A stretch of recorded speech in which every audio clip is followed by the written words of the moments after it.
How many of you grew up like I did? Not rich.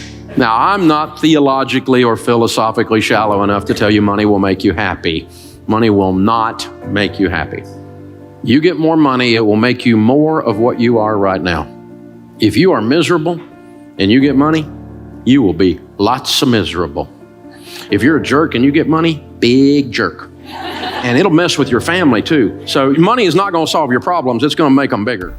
Ever wonder why some people swim in wealth while others barely stay afloat, even if they earn the same amount? Is it just luck, or are there secret rules they're following? Stick around as we unveil the 7 money management rules the rich swear by. And trust me, rule number 5 is a real game changer, one that most people overlook. You won't want to miss it. Rule number 1, pay yourself first. Think about this. Who should be the first to benefit from your hard-earned cash? You, right? That's what this rule is about. Before you pay your bills, buy groceries, or splurge on that new gadget, set aside a portion of your income for savings. It's a crucial first step in building wealth. But hold on, how much should you save? I know what you're thinking. I don't have any money to save. But that's the beauty of the PYF method. You don't need to have a lot of money to start saving. You can start saving even if you're living paycheck to paycheck. The PYF method is all about making saving a priority. Every time you get paid, you set aside a certain amount for your savings. This money should be untouchable. You don't touch it for bills, groceries, or anything else. I know this sounds hard, but it's not as difficult as it seems. Once you get into the habit of saving, it becomes second nature. And once you start seeing your savings grow, you'll be motivated to keep saving. So, if you're ready to start saving money, the PYF method is a great way to get started. In this video, I will show you how to use the PYF method and give you some tips for making it work. Stay tuned as we tackle that in rule number 3. But first, let's move on to number 2.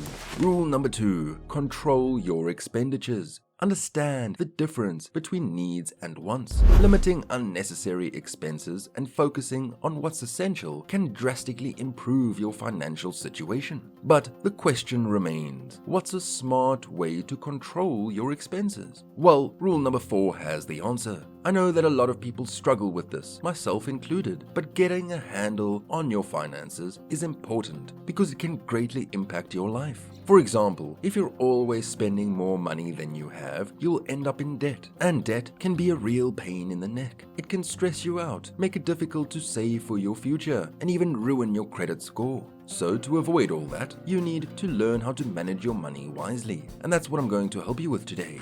Create a budget, which is probably the most important step you can take to get your finances under control. A budget is simply a plan for how you spend your money. It helps you track your income and expenses to see where your money is going and adjust as needed. There are a lot of different ways to create a budget. You can use a spreadsheet, a budgeting app, or even a piece of paper. It is important to find a system that works for you and stick to it. Rule number 3, save at least 20% of your income, known as the 50-30-20 rule. 50% of your income should go towards necessities, 30% toward your wants, and a minimum of 20% towards savings. But is saving enough? Do you just let your money sit there? Not quite. When you save money, you're giving yourself a financial safety net. You're also setting yourself up for a comfortable retirement. And who doesn't want that? So how do you save 20% of your income? Well, there are a few things you can do.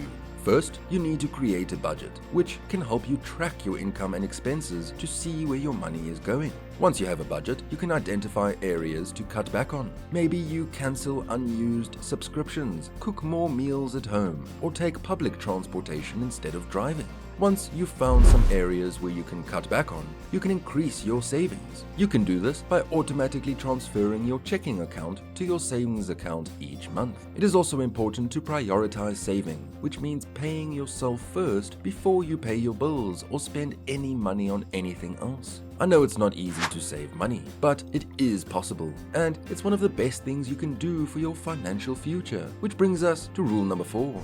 Rule number 4, make your money work for you. Saving is great, but you need your money to grow to build real wealth, which means investing. Whether it's in real estate, stocks, bonds, or starting a business, choose an investment strategy that suits you. Investing sounds risky, but our next rule will help you manage just that. Money management is a lifelong journey. It's not something that you learn once and then you're done. You need to be consistently learning and adapting, so don't be afraid to make mistakes. Just learn from them and keep moving forward. Investing is a great way to grow your money over time.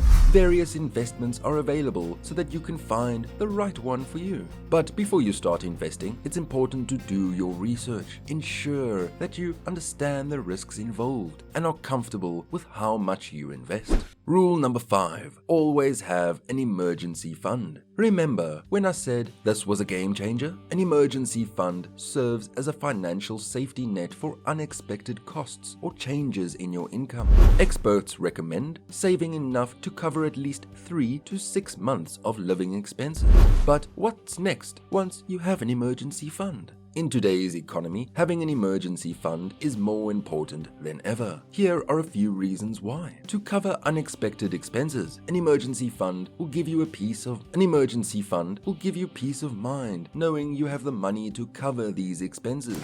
If you don't have an emergency fund and an unexpected expense arises, you may be tempted to use credit cards or other forms of debt to pay for it, which can lead to a cycle of debt that can be very difficult to break. To improve your financial health, having an emergency fund is a sign of financial stability. It shows you're in control of your finances and prepared for the future. Well, you're not going to believe the next rule. Rule number 6, diversify your investments. Don't put all your eggs in one basket. Spreading your investments across different asset classes can minimize risk and optimize returns. Diversification is simply the practice of spreading your money across different asset classes, such as stocks, bonds, and real estate, which helps to reduce your risk because if one asset class performs poorly, your overall portfolio won't be as negatively affected. I know what you're thinking. Diversification sounds boring, but it's not. It can be really exciting.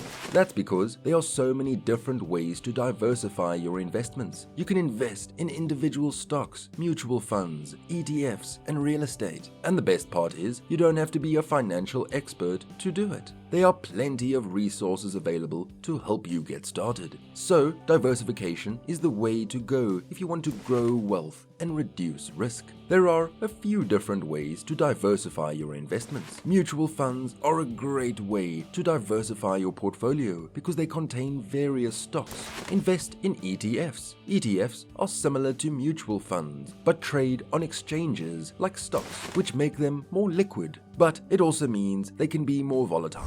Invest in real estate. Real estate is a good way to diversify your portfolio because it's less correlated with the stock market and other asset classes. Moving on to our final rule, which ties everything together.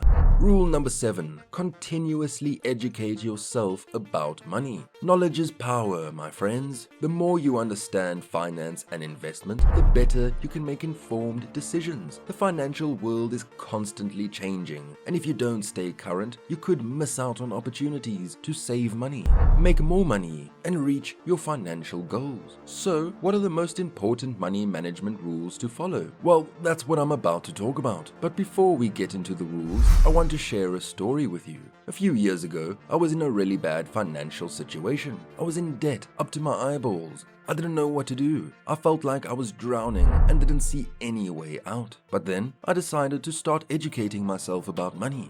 I read books, took online courses, and listened to podcasts. And slowly but surely, I started to learn how to manage my money better. It wasn't easy, but it was worth it. Today, I'm in a much better financial situation than I was a few years ago, and I know it's all because I took the time to educate myself about money.